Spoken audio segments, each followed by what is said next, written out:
Hello students, today we are going to do the summary of the poem Ice and Fire. I will give a short introduction and in my next video I will do the explanation of the poem Ice and Fire by Edmund Spenser.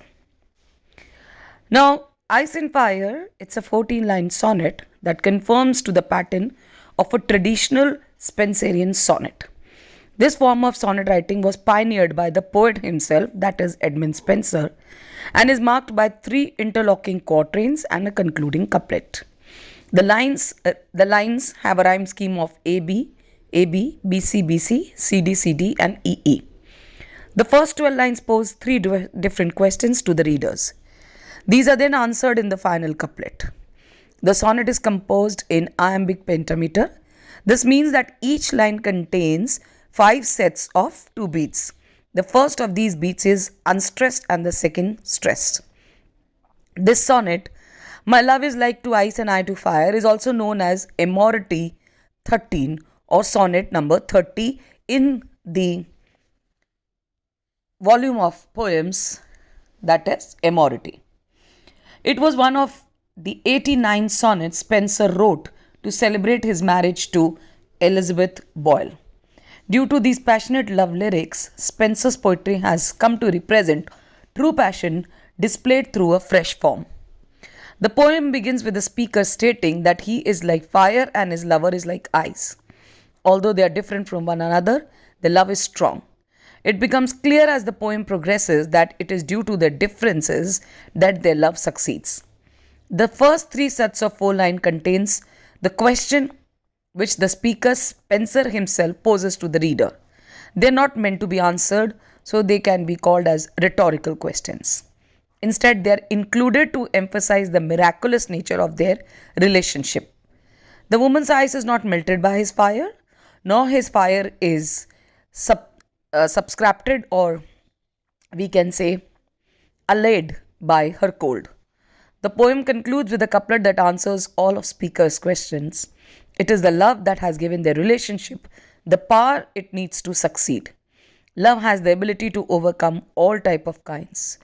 The poem describes the contradictory but also complementary personalities of the speaker and his lover. In the first 4 lines, or we can say in the quatrain, the speaker, who is known to be the poet himself, that is Spenser, begins with the statement that he would come to represent this poem. In this line, the speaker is saying that his love is comparable to ice. In contrast, he states that he is the same as fire. The 2 lovers are fundamentally different people. This has not stopped them from coming together, though. In the next 3 lines, the Spenser poses the first of his questions regarding how the love he shares with his future wife is possible. Due to the fact they are so completely opposite, he continues the analogy he began in the first line. The speaker asks how his lover's cold so great is not dissolved through his so hot desire. This strange rearrangement of words makes the line sound more dramatic than they would otherwise. The love they share does not dissolve anyway, like fire melting ice, but instead the ice grows harder. With greater time spent together alongside one another, the love only grows. The speaker is continually baffled by this fact. Also, these lines are posed as a question. It is rhetorical. The next quatrain contains the second question of the text. The speaker's comparison of himself to fire and his beloved to ice is continued. Here he turns the previous question around and asks how is his own heat is not impacted by her heart frozen cold. It is important to note that at this point, the comparison to fire and ice might have more to do with their actual personalities than it initially seemed. This is seen through the woman's heart being referred to as frozen. Perhaps maybe Spenser first saw her in this form. In the final 4 lines, the speaker takes notes of the importance of his love. He believes that his relationship is so unusual and original that it can be called miraculous. He begins that fire, which all things melts, has hardened ice, and ice, which is made up of senseless cold, has kindled or aroused fire. These changes to their nature have improved them as individuals.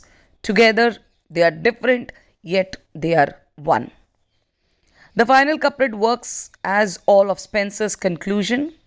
It could serve as an answer to the question or as a carrier of a different opinion. Here, the speaker concludes that the answer to all the previously posed question is that love has the power to change everything. When it exists within a gentle or a good mind, it can alter everyone's life. As for the content, we can say that it is about two lovers and true lovers and what they feel when they are in love.